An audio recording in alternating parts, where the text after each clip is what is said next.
It has absolutely nothing to do with the thing, but I don't want to engage in this silliness. Now that's Labour MP Zarah Sultana calling out a toxic Tory after the statement made by our Prime Minister on the defending the UK and our allies in a more dangerous world.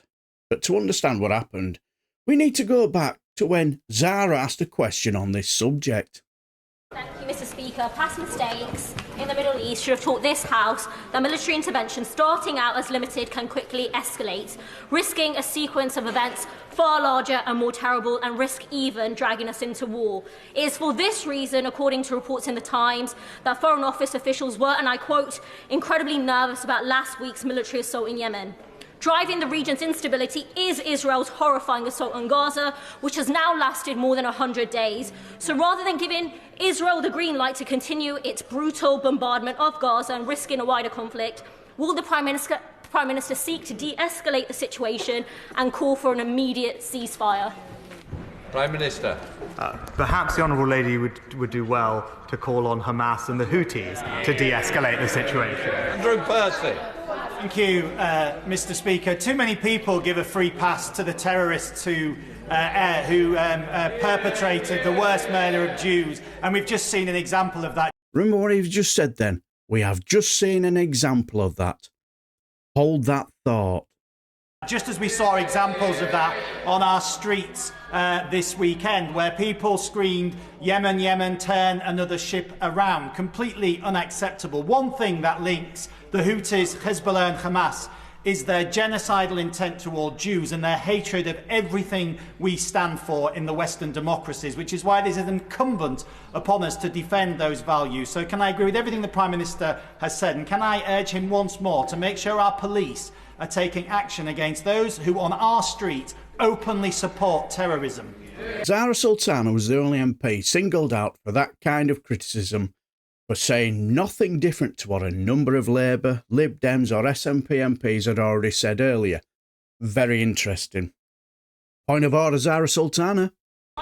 Order, Mr. Deputy Speaker, and in line with the House's rules, I informed the member in question that I would be referencing him. In the previous statement, the member for Brigg and Goole implied that I had just, and I quote, given a free pass to the terrorists who carried out the October the 7th attack. Mr. Deputy Speaker, that claim is grotesquely untrue.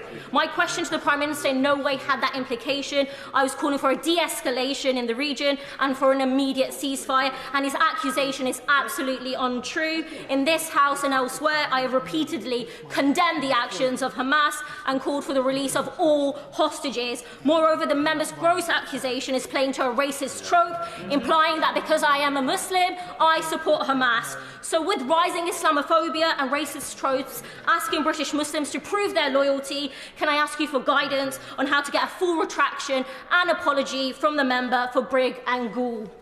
Now go on, Andrew Percy. Stand by the courage of your convictions and destroy your arguments with facts and evidence, you member for Brigg and Goole. Loath as I am to engage in this silliness, let me be absolutely clear. Let me be absolutely clear to the Honourable Lady. Not only did I not reference her... Are you sure, Andrew Percy? Well, let's go back and find out, shall we? Too many people give a free pass to the terrorists who perpetrated the worst murder of Jews, and we've just seen an example of that. Yes, you did. I have on numerous, if she would let me, if she'd listen to the response, on numerous occasions I have said too many people have failed to call out what I think is unacceptable. I've said that before. I'm not going to stop saying that I think people have given a free pass on occasions to behaviour and have not dealt with this with a fair hand. That is an open point of debate. I have called people out on my own side for that. If she could sit here and listen to me, it has absolutely nothing to do with the thing. But I don't want to engage in this silliness. So I will say to the Honourable Lady, I have absolutely no intention of inferring at all that she is in any...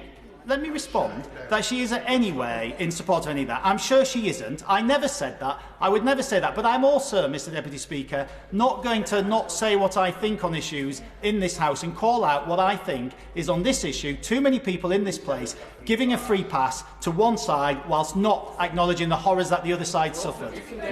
You snivelling, pathetic little weasel, Andrew Percy. If you're going to accuse someone of giving a free pass to terrorists, at least have the courage of your convictions to follow through with it. Also, how gutless and insulting did he sound when he said, Loath as I am to engage in this silliness. Andrew Percy, you accused a Muslim woman of giving a free pass to terrorists, and you just expect her to just sit there and say nothing and just accept it? Like all bullies, they look weak and pathetic when they get called out for it, don't they? Pathetic little man he is. Anyway, well done, Zarah Sultana. But what do you guys think? Let me know down below, and I shall bid you farewell and take care, my friends.